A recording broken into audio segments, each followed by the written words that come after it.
নমস্কার বন্ধুরা, আজকের কথা চ্যানেলের আরও একটা নতুন ভিডিওতে আপনাদের সবাইকে জানাই অনেক অনেক স্বাগত।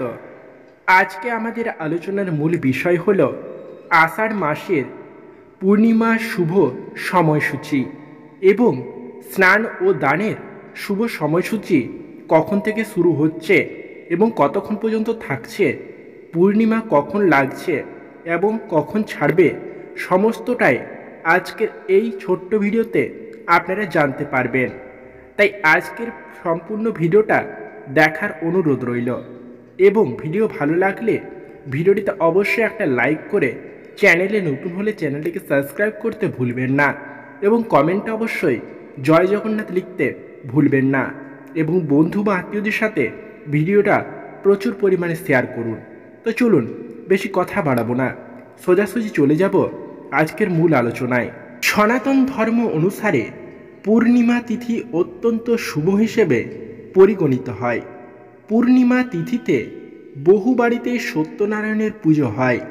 বহু শুভ কাজ এই সময়কালে সম্পন্ন হয়। মনে করা হয় পূর্ণিমা তিথিতে চন্দ্র নিজের 16 কলা পূরণ করেন।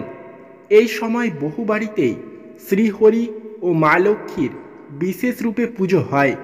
দেখা যাক 2024 সালের জুন মাসে পূর্ণিমা তিথি কখন থেকে লাগছে, কবে পড়ছে পূর্ণিমা।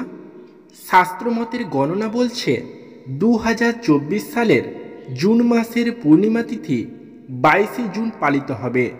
তবে পূর্ণিমা তিথি পড়ছে 21 জুন থেকে।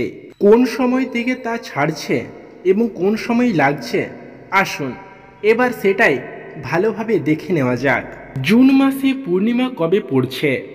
উল্লেখ্য, বাংলা ক্যালেন্ডার অনুযায়ী 16 জুন পড়েছে আষাঢ় মাস, আর জুন মাসের পূর্ণিমা তিথি শুরু হচ্ছে 21 জুন থেকে। তিথি অনুসারে 21 জুন সকাল 7টা 31 শুরু হবে জুন মাসের পূর্ণিমা তিথি, আর 22 জুন সকাল 6টা 37 শেষ হবে তিথি। ফলে 22 জুনই পালিত হবে পূর্ণিমা তিথি। স্নান ও দানের সময়।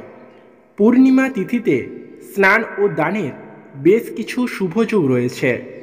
22 জুন ভোর 4টা 4 শুরু হবে স্নান ও দানের শুভযোগ। এই যোগ শেষ হবে 4টা 44। এই তিথিতে স্নান ও দানের শুভ সময় 11টা 37 শুরু হবে, যা সেদিন দুপুর 1টা 11 পর্যন্ত থাকবে। তো বন্ধুরা, এই ছিল আষাঢ় মাসের পূর্ণিমার শুভ সময়সূচি এবং স্নান ও দানের শুভ সময়সূচি।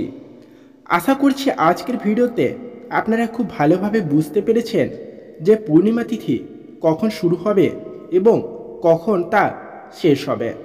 তো বন্ধুরা, আজকের ভিডিওটা এই পর্যন্তই। দেখা হচ্ছে আরেকটা নতুন ভিডিওতে। ততক্ষণের জন্য আপনারা সবাই ভালো থাকবেন, সুস্থ থাকবেন, দেখতে থাকবেন আজকের কথা। নমস্কার।